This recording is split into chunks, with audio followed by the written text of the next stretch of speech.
Tiwari, writer and social worker. She is president of NGO Divya Drishti, which have been working for the empowerment of women and female child since last 15 years. Ms. Praveena Brole, she has written a book called Adarsh Jeevan Jacob. She is even awarded with Sanj Kendra Appreciation Award, the T Punjabi and State Punjab State Art and Barogesi Board mentees. She has been awarded by CM on 26 January 2022. Without taking much time, I call upon stage Ms. Praveena Brole, a lady who is changing the society. We welcome you, ma'am, upon stage.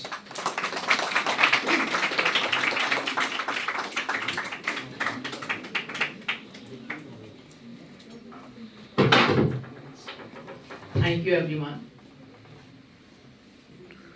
जैसे कि ma'am ने सब कुछ बहुत detail में बता दिया कि डीएलएसए की क्या क्या प्रोविजंस हैं, क्या क्या ड्यूटीज हैं, उसका मतलब है कि आपके द्वार पर न्याय। जब भी आपको इसकी जरूरत पड़े आप ये न्याय प्राप्त कर सकते हो। उन्होंने डिटेल में बताया, बीइंग ए मेंबर ऑफ लोक अदालत, हमने भी ये देखा है कि बहुत सारे cases at the spot he wind up हो जाते हैं। It saves times and energy of the people. सबसे बड़ा फायदा ये है कि आपको मेंटल सेटिस्फेक्शन, आप जितने भी लोग बैठे हो, जो बच्चे, जो हमारा फ्यूचर, जो यंगस्टर हो, आप हमारे मैसेंजर हो, हमारे एम्बेसडर हो। हमारा यहाँ आने का एक ही उद्देश्य है कि आप हमारा मैसेज घर घर में पहुंचे।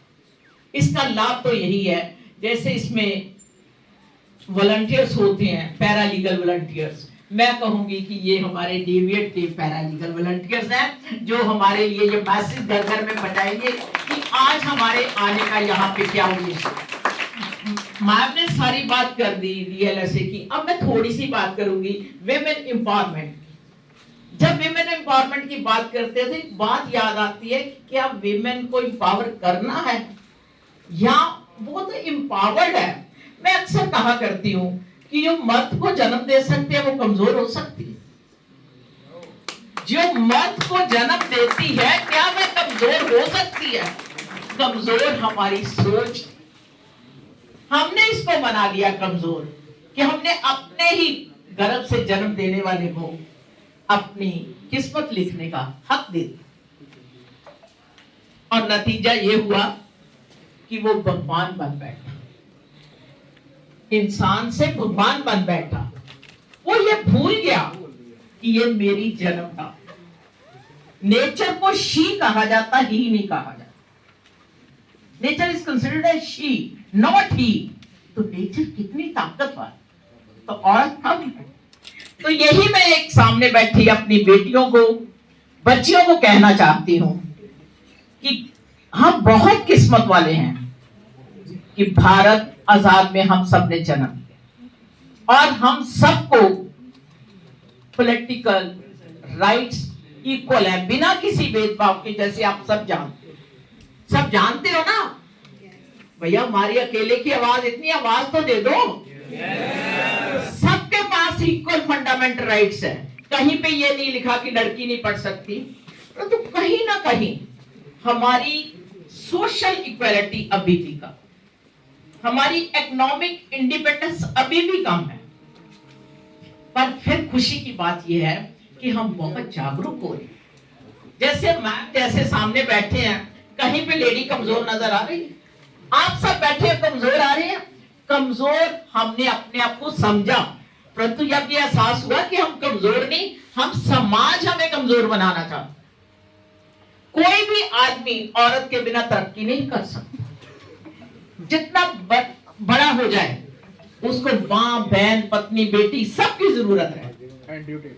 तो फिर क्यों ना इस रिश्ते को पूरी रिस्पेक्ट दी जाए, क्यों ना इसका हर जगह पे मान सम्मान किया जाए। परंतु उससे भी पहले हर लड़की को अपने हक के लिए स्वयं जागना हो। बहुत सारी बेटियों को मैंने देखा है कि जो ये चाहती हैं कि नहीं, हमने अभी शादी नहीं करनी। जितने भी लोग बैठे हो, आप तो है ही जागरूक हो। बहुत खुशी होती है कि जब बच्चियां पढ़ती हैं, ऐसे औहदों पे आती हैं, तो मेरे को भी याद आता है, फूल से फौलाद बन चुकी हैं बेटियां, घर में नन्ही परियां, सरहदों पे पहरेदार हैं बेटी, सरहदों पे पहरेदार हैं बेटियां, राजनीति में भी किस्मत आजमा रही है बेटियां, खेल के मैदान में भी परचम फहरा रही हैं बेटियां, सुंदर सुंदर गीत गाती हैं बेटियां, तभी तो लता मंगेशकर कहलाती हैं बेटियां, तभी तो लता मंगेशकर कहलाती हैं बेटियां। अरे फिर भी कमतर है बेटियां? नहीं नहीं, वो तो सृष्टि की रचिता है बेटी है तो सृष्टि, बेटी है तो जीवन है, बेटी है तो कल है, तो फिर हम कमजोर कैसे? हम कमजोर नहीं, सिर्फ लोगों ने, मेरे को बड़ी एक बात की हंसी आती है, जब हम छोटे होते तो हमारी माँ भी कहती थी ये छोटे भाई को साथ ले जा, 15-20 साल की लड़की के साथ 4 साल का लड़का भेज देते हैं। कभी देखा होगा आप लोगों ने भी गाँव में, तो होता क्या है, वो 4-5 साल का जो लड़का होता है ना, वो अपनी बहन के साथ यदि कोई गलत काम होता है उसको बचा तो नहीं सकता, पर जब वो बड़ा होता है तो उसके मन में एक छवि बैठ जाती है कि औरत कमजोर होती है। तभी मेरी बहन के साथ ये वो तब गलती में अपने आप को ताकतवर समझने लगी। तो यदि दोनों बच्चों का विदाउट किसी भेदभाव से घर से बचपन से शुरुआत हो, तो ये सेक्सुअल हरासमेंट खत्म हो सकता। दोनों बच्चों को क्यों कहते हो कि तू बाहर नहीं जा सकती, यही जा सकती? भेद हमने पैदा करा है, लड़का लड़की, कि आप शाम को मत निकलिए। यदि पहले दिन से दोनों बच्चों के बराबर जाने दे, तो उन दोनों की सोच एक हो जाए। ये सोच का फर्क है, अब बहुत फर्क पड़ रहा है। ये एजुकेशन ही एक ऐसी अवेकनिंग है।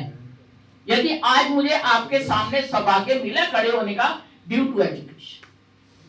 एक एजुकेशन ही ऐसा टूल है जो हमें जागरूक कर सकती है हर विषय के बारे में, हर सोच बदलने के बारे में। बहन भाई में कोई फर्क नहीं होता, ये सिर्फ हम लोगों ने पैदा करा, हमारे समाज ने पैदा करा, और समाज में परिवर्तन भी आप लोगों ने ला। क्योंकि देखो, समाज में कोई होती है, मेरे पास, आपके पास इतना समय नहीं है, मैं बताती हूँ कि मैंने 9-9 साल की बेटियों को बचाया, 13-13 साल की बेटियों को लोग ले जाते हैं, और फिर समाज वाले कहते हैं इनको निष्कासित कर दो जी समाज से। उसमें बेटी का क्या कसूर है?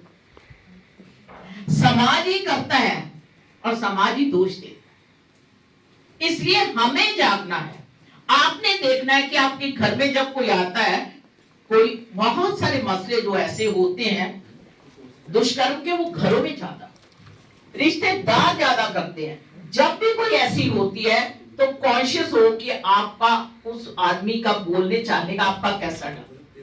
किसी बात को सहना भी अपने आप में एक अन्याय है, एक क्राइम है, एक पाप है।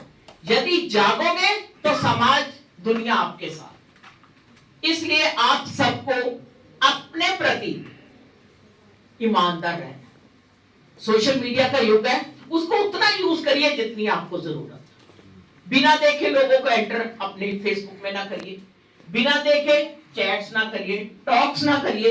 अक्सर पेपर्स में पढ़ते रहते हो कि ये बहुत बड़ा काम। इससे अच्छा कोई टूल्स नहीं है सोशल मीडिया से जितनी हम नॉलेज ले सकते हैं, पर कहीं ना कहीं जब हम इसके स्लेव हो जाते हैं तो ये हमारे पर भारी पड़ जाता है। इसलिए आपने कॉन्शियस रहना है। कहीं भी जाते हो, यदि आपको कोई प्रॉब्लम आती है, पहले तो आप घर से निकलो तो अपना मोबाइल नंबर, यहाँ जा रहे हो उनका एड्रेस वगैरह दे के जाओ, पहुंचते कॉल करो, पहुंच गए। फिर भी कोई प्रॉब्लम आए तो आप नोट कर सकते हैं 181 एक ऐसी हेल्पलाइन है जो सीधे डीजीपी ऑफिस में चंडीगढ़ एंटर करती। आपको और कुछ टोल फ्री है, कुछ नहीं लिखने की जरूरत, सिर्फ इतना लिखना है और आपकी हेल्प होगी। हमारे सांझ में एक पंजाब महिला मित्र डेस्क बना है, यहाँ पे सिर्फ पंजाब पुलिस लेडीज आपसे डील करेगी, आपकी प्रॉब्लम्स को देखेगी।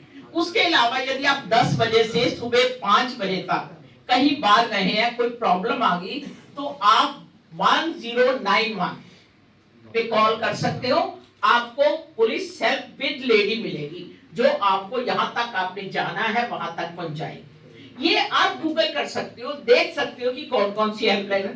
जैसे इन्होंने बताया कि 1968, आपको कोई प्रॉब्लम है आप इनसे बात करिए। अभी सुबह मेरे को एक फोन आया कि मैम ऐसे है, तो मैंने उनको बोला कि हम दूर बैठे, आप डीएलएसए के दफ्तर में जाइए, वो आपको सारी इंफॉर्मेशन प्रोवाइड करें। तो ये चीजें तभी होंगी यदि हम एक से दूसरे को, दूसरे से तीसरे को चेन के साथ जोड़ेंगे, तब हम सक्सेसफुल हो सकते हैं। सो बी ब्रेव। कोई कमजोर नहीं होता, कमजोर मन होता है। मन को जीतो, जग को जीत जाओ। तो इसके लिए आपको अपने लिए जीना है, अपने लिए काम करना है और अच्छे ढंग से करना है, ताकि हम अपने जिस इंस्टीट्यूशन में हैं उसका, अपने परिवार का, अपने समाज का और अपने देश का नाम ऊंचा कर सके। बहुत बहुत धन्यवाद आज सर हमें टाइम देने के लिए और यहाँ पे थैंक यू सो मच।